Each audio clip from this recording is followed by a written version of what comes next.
धन्यवाद एक बहुत बड़ी पावर है। हालेलुया।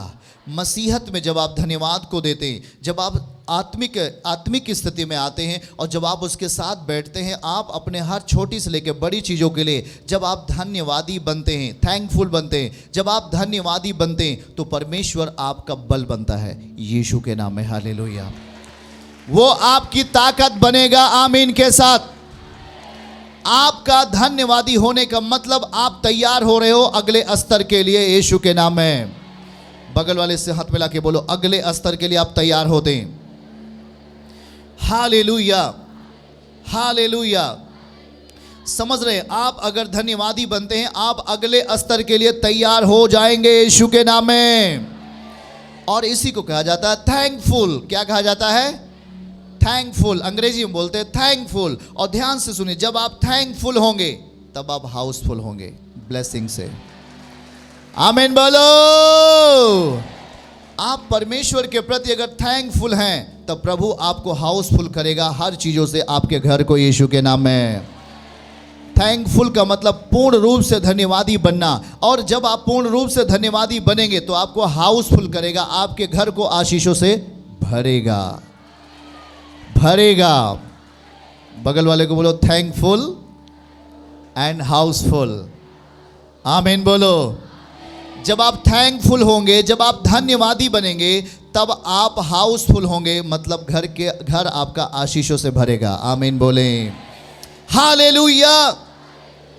अब जानते हैं कि परमपिता ने जहाँ भी कुछ कमियां हुई है, जहाँ पे प्रभु को परमेश्वर कुछ भी करने के पहले परमपिता को उसने धन्यवाद देना शुरू किया। क्या देना शुरू किया? जो आपका धन्यवाद है। जैसे कि कल बहुत सारे लोगों ने बीते कल में छुटकारा प्राप्त किया और तेल के एनोइंटिंग ऑयल, जो तेल का वितरण था, उसमें हजारों लोग चंगे हो गए। बहुत सारे लोग छुटकारे को प्राप्त करे और अभी भी छुटकारे को प्राप्त कर रहे हैं। 6 महीना पहले की जो ऑयल की मीटिंग थी, आज भी उसकी गवाही आपके बीच में आ रही है। बहुत सारे लोग अभिषेक को अपने जीवन में अनुभव कर रहे हैं। आमीन बोले। क्यों इसको अनुभव कर रहे हैं? मालूम है कि जहां आप बैठे वहां एक एनोइंटिंग है, वहां एक अभिषेक है जो आपके अंदर जाती है और वो एक सही स्थानों को ढूंढती है आपके भीतर। और जब आप थैंकफुल होते हैं, जब आप धन्यवादी बनते हैं हर काम के लिए, प्रभु तूने मेरे बेटे के लिए बुद्धि दिया, प्रभु तूने मेरे माँ को चंगा किया, तूने मेरी पत्नी को चंगा किया, तूने मेरे घर वालों के लिए एक अच्छा रास्ता दिया। जब आप छोटे से लेकर बड़े तक कार्यों के लिए धन्यवादी बनते हैं डेली, जब आप धन्यवादी बनते तो परमेश्वर का अभिषेक आपको छूता रहेगा और आपको अलग स्तर पर लेके जाएगा। आमीन बोले। आप चिंता नहीं करें, आपको अलग स्तर प्रदान करेगा यीशु के नाम में। आमीन बोलो। बगैर कहे, बगैर सुने, अगर आप धन्यवादी हैं, आप धन्यवादी हैं और आप धन्यवादी हैं तो आप अलग अलग अलग एक ऊंचाई का स्तर आपको मिलने वाला है। रिसीव करो। हालेलुया। एक अलग स्तर मिलेगा। बोलो आमीन। बगल वाले से बोलो धन्यवादी बने रहें। Hallelujah, hallelujah. अब इस बात को हम पढ़ेंगे लूका अध्याय 9, 12 से लेकर 17 तक हम इस पद को पढ़ेंगे। वहां पर आप हमारे साथ सब लोग पढ़ें, इस वचन को ध्यान से देखें। और लूका अध्याय 9 और उसके 9, 12 से लेकर 17 आयत तक। यस, पढ़िएगा। लिखा है, जब दिन ढलने लगा तो बारवों ने आकर यीशु से कहा। ध्यान से सुनना है। जब दिन ढलने लगा, शाम होने लगी, रात होने वाली थी, तभी यीशु मसीह के चेले आए और यीशु मसीह से कहा, भीड़ को विदा कर कि चारों ओर के गांवों में जाकर, बस्तियों में जाकर टिक जाएं और भोजन का वो उपाय करें, क्योंकि हम यहां सुनसान जगह में हैं। कहां पे हैं? यस, बोल रहे थे, वो एक सुनसान जगह में हैं। अगली आयत, उसने उनसे कहा, तुम ही उन्हें खाने को दो। चेलों से प्रभु ने कहा, तुम ही उन्हें खाने को दो। और उन्होंने कहा, हमारे पास 5 रोटियां और 2 मछली को छोड़ और कुछ नहीं है, परंतु हां, यदि हम जाकर इन सब लोगों के लिए भोजन मोल लें तो हो सकता है। ये लोग 5000 पुरुषों के लगभग थे।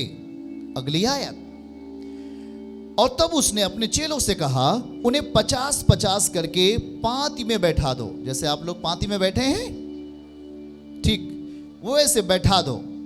और उन्होंने ऐसा ही किया और सबको बैठा दिया। अगली आयत, तब उसने 5 रोटी और 2 मछली को ली, स्वर्ग की ओर देखकर धन्यवाद किया। क्या किया? 5 रोटी और क्या, उसको स्वर्ग की ओर उठाकर क्या किया? और उसे तोड़ तोड़कर चेले को देता गया कि लोगों को परोसें। 17 आयत, सो सब खाकर तृप्त हुए और बचे हुए टुकड़ों से 12 टोकरी भरकर उठाई। Hallelujah, hallelujah. समझो, बगल वाले से बोलो समझो और आगे बढ़ो। हालेलुया। यहां पे देखो, बाइबल कहती है कि वो एक सुनसान जगह था। कैसी जगह थी? वहां पानी की आशा नहीं थी, वहां भोजन की आशा नहीं थी, वहां केवल यीशु और उसके लोग थे। वो एक जंगल था। पर ध्यान से सुने, खाने वाले 10,000 से लोग अधिक थे। बाइबल कहती कि 10,000 वहां के, 5,000 केवल वहां पुरुष थे, और सब लोगों को, बच्चों को मिलाकर, सारे लोगों को मिलाकर वहां पर 10 से 15,000 लोग थे। वहां भूख लगा, वहां प्यास लगा।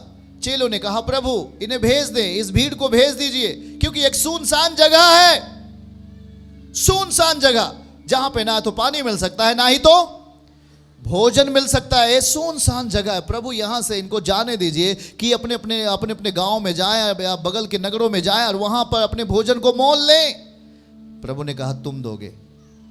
प्रभु ने कहा, तुम ही दोगे इन्हें खाने को। उसने कहा, प्रभु मेरे पास पैसे, अगर मैं इतना अगर पैसे को खरीद कर भी लाऊंगा तब भी नहीं हो सकता। Hallelujah, hallelujah.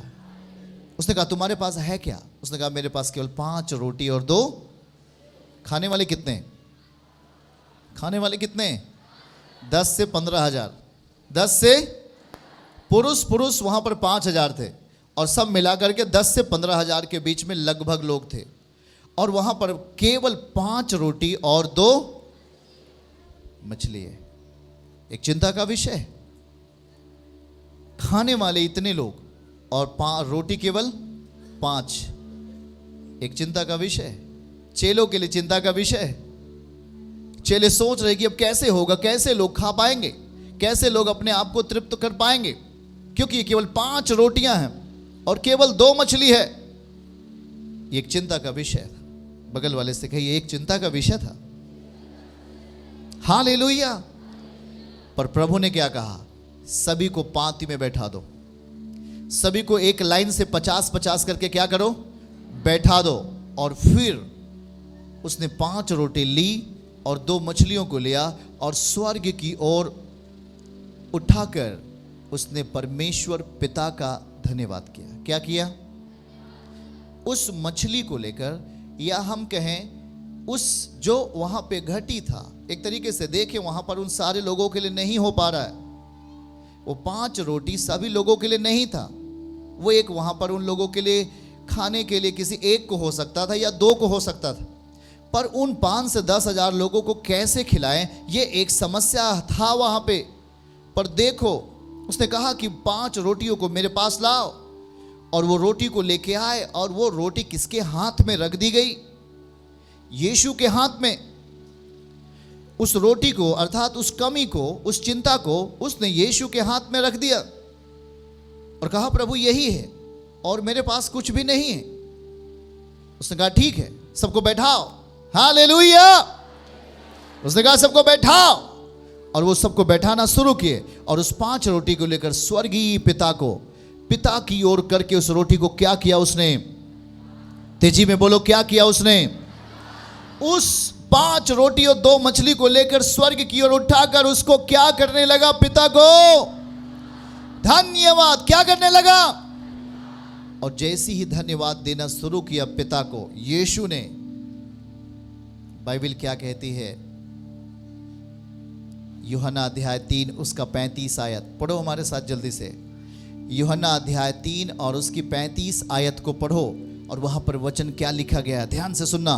बाइबल वहां स्पष्ट कह रही है, पिता पुत्र से प्रेम रखता है, पिता पुत्र से प्रेम रखता है और उसने सब वस्तुएं यीशु के हाथ में दे दी हैं। ऊंची आवाज में आमीन बोलो, हालेलुया। और जैसे ही पिता ने धन्यवाद, जैसे ही यीशु ने धन्यवाद किया, धन्यवाद उस चीज पे किया जो सारे लोगों के लिए नहीं हो सकता था। वो एक कमी थी, वो एक चिंता का विषय था कि किस तरीके से 5 रोटी को 5000 लोग खाएंगे। वो एक चिंता का विषय था, कैसे होगा। पर जब वो 5 रोटी प्रभु के हाथ में दे दी गई, किसके हाथ में दे दी गई? बगल वाले से बोलो, 5 रोटी प्रभु के हाथ में दे दी गई। जैसे ही प्रभु के हाथ में रोटी आई, उसने क्या किया? स्वर्ग की ओर उठाकर उस रोटी को लेके क्या किया उसने? क्या किया उसने? और जैसे ही धन्यवाद किया, वो 5 रोटी बहुतायत में बदल गई थी। हालेलुया। रिसीव करो इस वचन को, हालेलुया। तेजी के साथ बोलो, हालेलुया। वो 5 रोटी जो एक चिंता का विषय था, वो 5 रोटी जो एक कमी थी, वो 5 रोटी जो एक घटी थी, 5 रोटी जो एक मुश्किल था, उस मुश्किल को, उस चिंता को उसने यीशु के हाथ में दे दिया और यीशु ने धन्यवाद किया। धन्यवाद क्या किया उसने? और जैसे ही उसने धन्यवाद दिया, थैंकफुल, बोलो थैंकफुल एंड हाउसफुल, सभी हाउस हो गए, सभी फुल हो गए, तृप्त हो गए खा करके। हालेलुया। बाइबल कहती कि 12 टोकरी बच भी गया। आमीन बोलो। 12 टोकरियों को वो लोग बटोरा, सभी टुकड़ों को बटोर के 12 टोकरी भर लिया। जरा सोच के रखो आप किस परमेश्वर के साथ में रहते हो।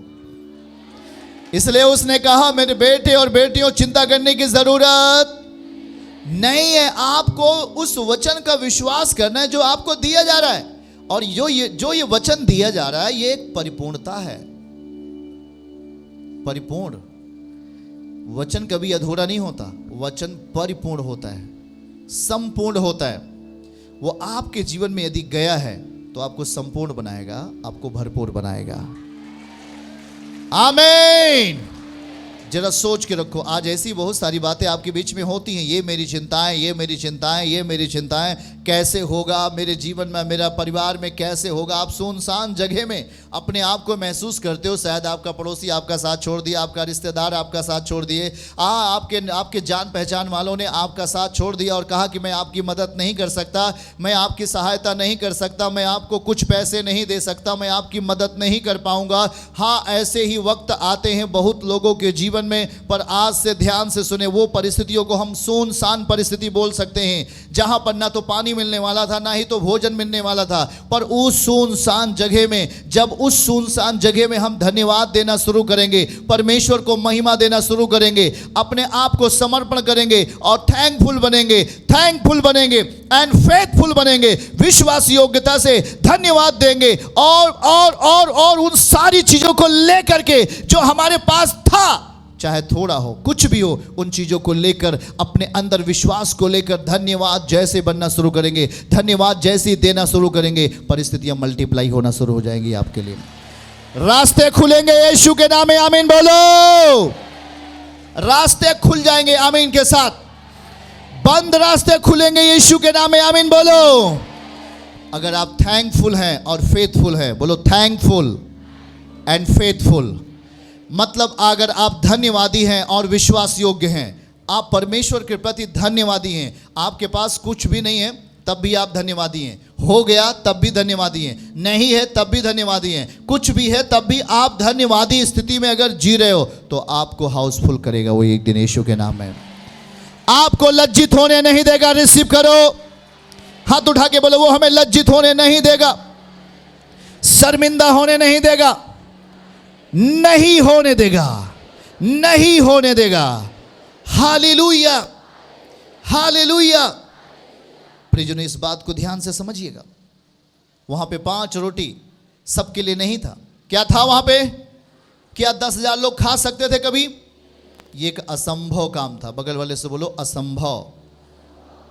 ये एक असंभव काम था, पर ये कौन संभव कर सकता है? आप जिस पर भरोसा रखते हैं वो पहाड़ों को भी हटा देता है। आमीन बोलो। वो समस्या कितनी ही बड़ी रही, पहाड़ के जैसे समस्या क्यों ना हो, परंतु वो हटा दिया जाएगा यीशु के नाम में। आमीन के साथ।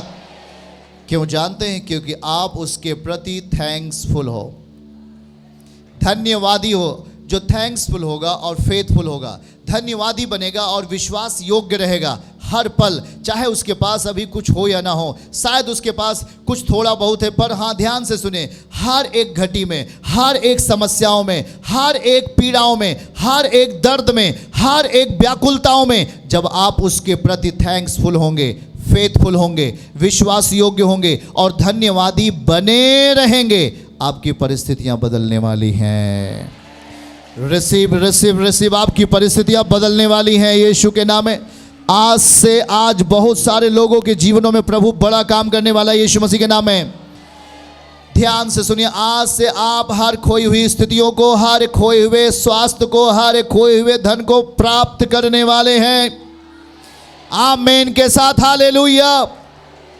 इस बात को ध्यान से सुनिए। वहाँ पर एक बहुत सुनसान जगह थी। हाँ, सुनसान भी आपके जीवन में वो स्थान आ सकता है कि जब सारे लोग बीमारियों में रहें, समस्याओं में रहे, कुछ भी अच्छा ना होता रहे, शायद आपके इच्छाओं के अनुसार कुछ भी अच्छा नहीं हो रहा है, सब कुछ रॉन्ग हो रहा है, सब कुछ गलत हो रहा है, और आप कभी कभी उस पर प्रश्न करने का आपके अंदर विचार आए तो नहीं, रोको उसे। पर ध्यान से सुनो, परमेश्वर आपका उद्धार कर सकते हैं। यीशु आपको उस हर समस्या से बाहर कर सकते हैं, आपको हर बेचैनी से बाहर कर सकते हैं। उसमें शक्ति है, उसमें बल है। आमीन के साथ। ध्यान से सुनिए, आपको हर परिस्थितियों में धन्यवाद बने रहने की जरूरत है। आप जब थैंक्सफुल होंगे, फेथफुल होंगे, जब आप विश्वास योग्य बच्चे के समान उसके संग संग चलने वाले संतान बन जाओगे। हाँ, ठोकरें आती हैं, हाँ, मुश्किलात आते हैं, हाँ, बीमारियां आते हैं, पर आप ध्यान से सुनो, वो आपके सर को झुकने नहीं देगा। हालेलुया। ऊंची आवाज में तेजी से आमीन कहें। हालेलुया। वो आपको झुकने नहीं देगा। हालेलुया। तेजी के साथ। क्या आप थैंकफुल रहेंगे, फेथफुल रहेंगे? वो आपके लिए, जब आप उसके प्रति धन्यवादी बने रहोगे, यीशु के प्रति विश्वास योग्य बने रहोगे, मतलब फेथफुल अगर रहोगे, तो आपको हाउसफुल करेगा वो यीशु के नाम है। हालेलुया। हालेलुया। कुलुसियों अध्याय 3 और उसके 15 आयत को हम लोग पढ़ेंगे। ध्यान से सुनिए। 15 आयत, कुलुसियों 3 और उसके 15 वचन को नोट करें और देखें वहाँ पर क्या लिखा गया है। इसको ध्यान से हम नए नियम में जाएंगे और प्रभु वहाँ पर क्या समझाने का प्रयास कर रहे हैं। हाँ, लिखा है मसीह की शांति। मसीह की शांति, हमारे साथ कहें सब लोग, मसीह की शांति, जिसके लिए हम एक देह होकर बुलाए भी गए हो, बुलाए भी गए हैं, तुम्हारे राज्य में, तुम्हारे हृदय में राज्य करे, और तुम और हम धन्यवादी बने रहो। हालेलुया। ध्यान से इसको, पहले वर्ड को देखो, मसीह की शांति। वचन को समझो, लिखा है मसीह की शांति। मसीह की शांति, जिसके लिए तुम एक देह होकर बुलाए भी गए हो। हम मसीह के साथ एक देह होने के लिए बुलाए गए हैं। आमीन बोलो। हम मसीह के साथ अलग होने के लिए नहीं बुलाए गए, हम मसीह के साथ एक शरीर होने के लिए बुलाए गए हैं। एक शरीर, एक आत्मा, पिता, पुत्र और पवित्र आत्मा। ध्यान से सुनिए, उस त्रिएक परमेश्वर में एक रूप हमारी आपकी समानता में था। आमीन बोलो। बोलो, पिता, पुत्र, पवित्र आत्मा। उस त्रिएक परमेश्वर में एक रूप हमारी आपकी समानता में था, और उसका नाम क्या है? तेजी में बोलो। एक रूप हमारी आपकी समानता में आया, उसका नाम है यीशु। आमीन बोलो। वो शरीर में आया, शांति के शांति बनकर आया। आमीन बोलो। और वो कह रहा है यहां पर, देखो, मसीह की शांति फिर से लाइए, वहां पे लिखा है मसीह की शांति जिसके लिए तुम एक देह होकर बुलाए गए हो। हमारे हृदय में परमेश्वर का राज्य रहे, हमारे हृदय में राज्य करे, खुदावन की शांति राज्य करे, यीशु राज्य करे, इसलिए हमें बने रहना होगा। तुम धन्यवादी बने रहो, बने रहो। बगल वाले से बोलो बने रहो, धन्यवादी बने रहो।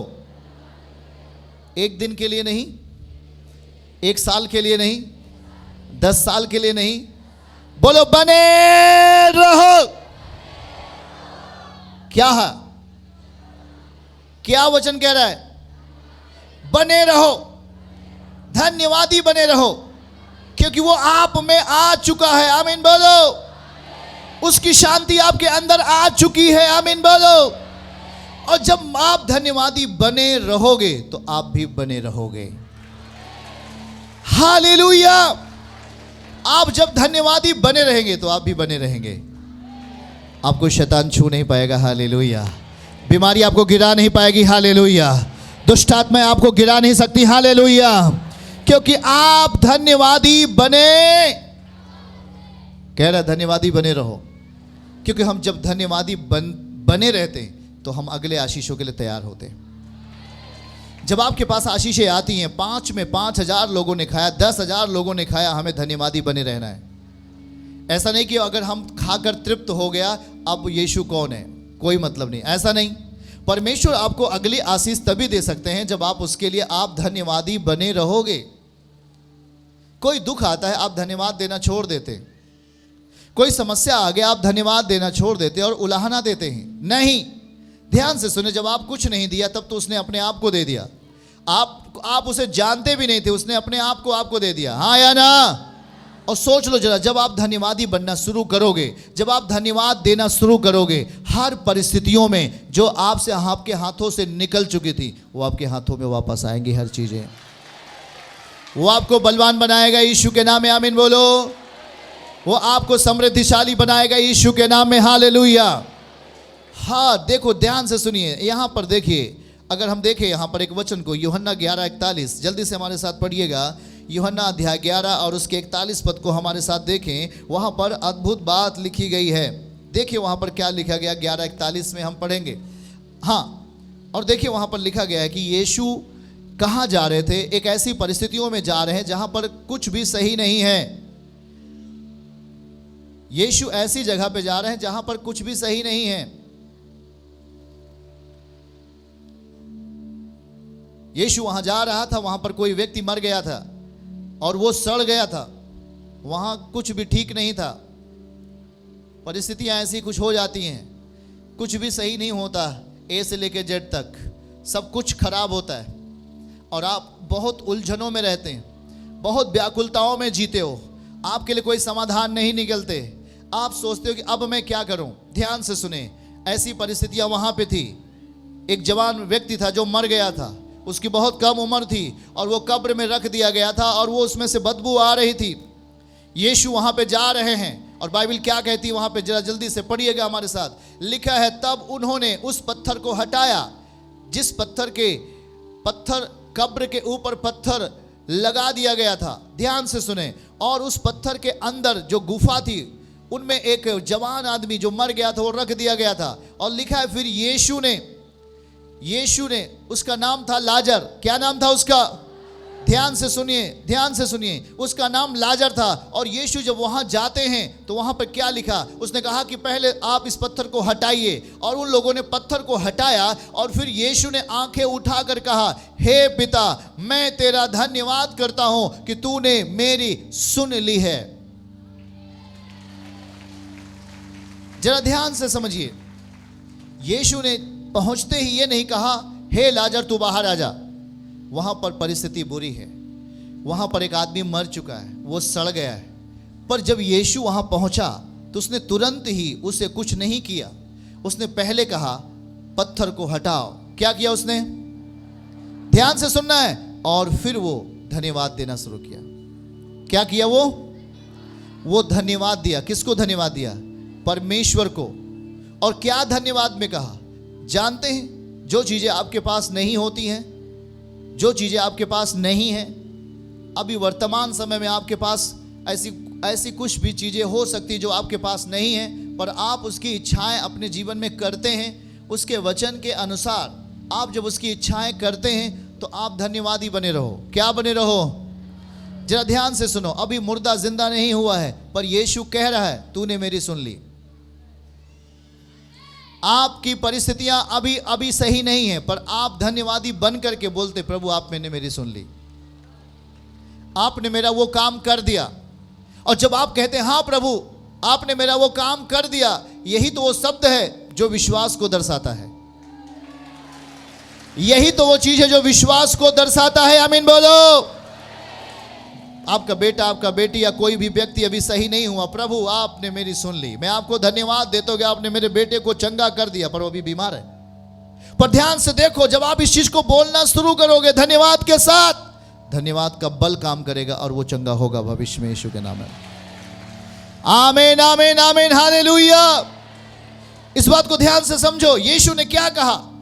यीशु ने उस मुर्दे को पहले तुरंत पहुंचते ही उसे नहीं उठाया, पर उसने क्या कहा? इसको ध्यान से पढ़ो।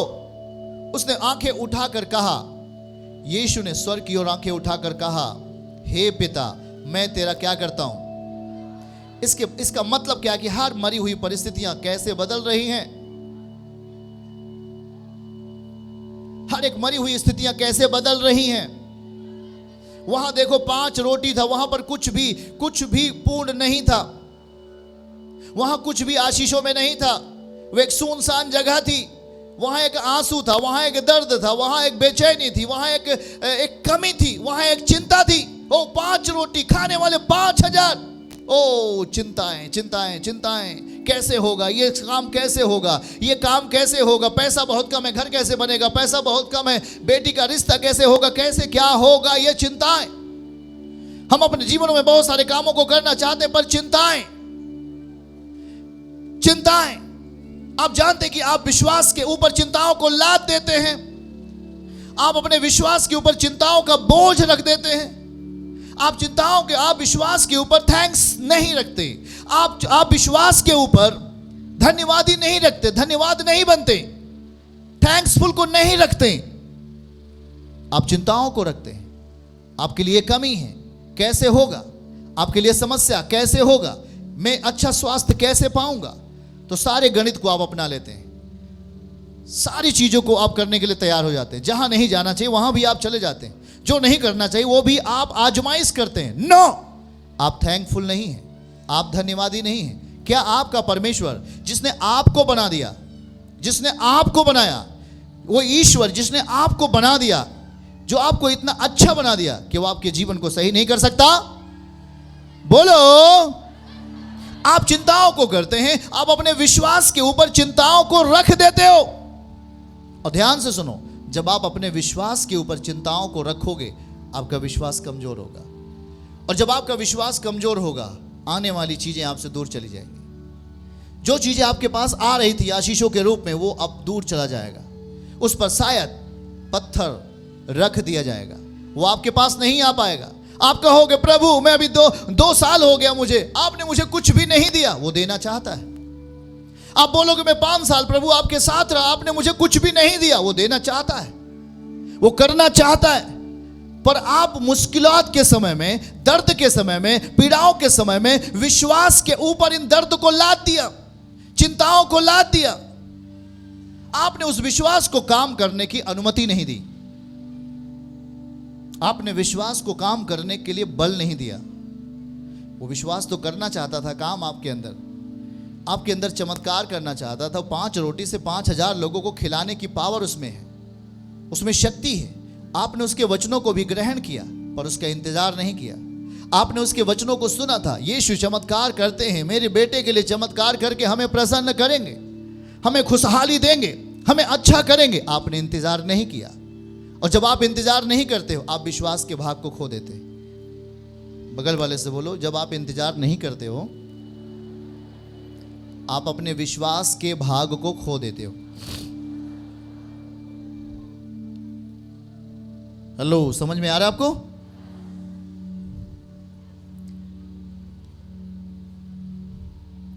यीशु के पास आ रहा है वो चीजें जो एक असंभव चीजें हैं।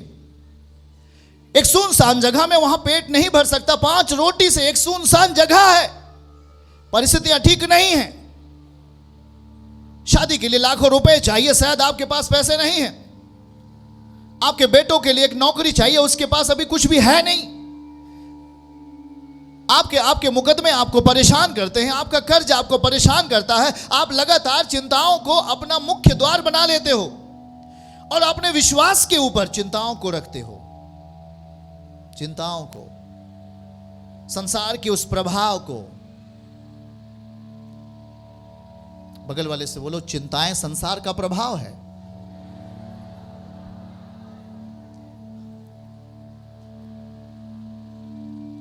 पांच रोटी किसके हाथ में रख दी गई? और उस मरे हुआ वो जो लाजर मर गया था, वहां पर किसको मरियम लिवा के गई? और ध्यान से सुनिए, यीशु ने दोनों जगहों पर क्या किया? क्या किया? उसके सामने मौत है पर वो क्या कर रहा है? उसके सामने कमी है पर वो क्या कर रहा है? उसने अपने माथा पीटा क्या? उसने अपने आप को घायल किया क्या? उसने किया क्या? और फिर क्या हुआ? जैसे ही धन्यवाद किया, मरा हुआ व्यक्ति बाहर आ गया। हर परिस्थितियों के लिए उसकी महिमा में तैयार रहो। कोई भी परिस्थिति है, कोई भी परिस्थितियां, आप संसार में रह रहे हो, आंधियां आएंगी, तूफान आएगा, पर आपके पास एक सबसे बड़ी आशा है और वो आशा का नाम है जीवित आशा। क्या नाम है उसका? आपके पास एक जीवित आशा है और वो जीवित आशा आप में बल तब पाएगी जब विश्वास के ऊपर चिंताओं को नहीं, विश्वास के ऊपर धन्यवाद को लेके आओगे। आमीन, आमीन, आमीन, आमीन। चर्च की सभी प्रार्थनाओं को और परमेश्वर के दास के द्वारा टीचिंग सुनने के लिए और अपडेट्स को जानने के लिए हमारे इस चैनल को सब्सक्राइब करें और साथ में बेल आइकन को दबाएं, ताकि जब भी लाइव प्रार्थना हो तो सबसे पहले आप देख सकें।